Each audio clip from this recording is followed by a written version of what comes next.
সম্প্রতি ইসরায়েল ও ইরানের মধ্যকার ১২ দিনের যুদ্ধের সময় ইরানের সর্বোচ্চ নেতা আয়াতুল্লাহ আলী খামেনিকে হত্যার পরিকল্পনা করেছিল ইসরায়েল। তবে সময়মতো গোপন স্থানে আত্মগোপনে যাওয়ার ফলে প্রাণে বাঁচেন তিনি। বিষয়টি নিশ্চিত করেছেন ইসরায়েলের প্রতিরক্ষামন্ত্রী ইসরায়েল কাটজ। ইসরায়েলের ক্যান পাবলিক ব্রডকাস্টারকে দেয়া এক সাক্ষাৎকারে কাটজ বলেন, যদি খামেনি আমাদের নাগালের মধ্যে থাকতেন আমরা তাকে নিশ্চিহ্ন করে দিতাম, কিন্তু তিনি ঝুঁকি বুঝতে পেরে আগেভাগেই আত্মগোপনে চলে যান এবং গুরুত্বপূর্ণ সামরিক কমান্ডারদের সঙ্গে যোগাযোগ বিচ্ছিন্ন করে দেন, ফলে তাকে টার্গেট করা আর সম্ভব হয়নি। ১৩ জুন শুরু হওয়া এই যুদ্ধে ইসরায়েল একাধিক ইরানি শীর্ষ সামরিক কর্মকর্তা ও পারমাণবিক বিজ্ঞানীকে হত্যা করে।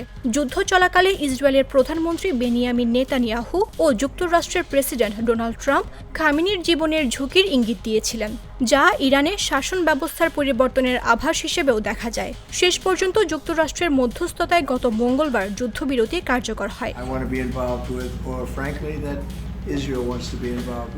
প্রায় এক সপ্তাহ পর বৃহস্পতিবার ইরানি রাষ্ট্রীয় টেলিভিশনে প্রচারিত একটি ভিডিও বার্তায় প্রথমবারের মতো প্রকাশ্যে আসেন ইরানের সর্বোচ্চ নেতা আয়াতুল্লাহ আলী খামেনি।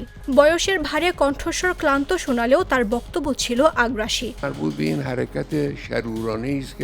খামেনি এ সময় বলেন, আমরা কাতারে অবস্থিত একটি মার্কিন সামরিক ঘাঁটিতে ক্ষেপণাস্ত্র হামলা চালিয়ে আমেরিকার মুখে চপেটাঘাত দিয়েছি। যদি আরও উস্কানি দেয়া হয় তবে আমরা পাল্টা প্রতিশোধ নিতে দ্বিধা করব না। যুক্তরাষ্ট্রের প্রেসিডেন্ট ট্রাম্পের পারমাণবিক কার্যক্রম সম্পূর্ণ ধ্বংস হয়েছে মন্তব্যকেও খামেনি গুরুত্বহীন ও অকার্যকর বলে উড়িয়ে দেন।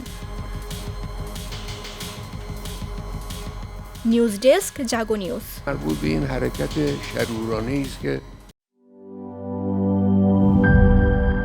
বান্ডেল থাকলে প্রতি সেনমানিতে টাকা বাঁচবে। বিকাশ সেনমানি বান্ডেল কিনে জিতুন প্রতি লেনদেনে।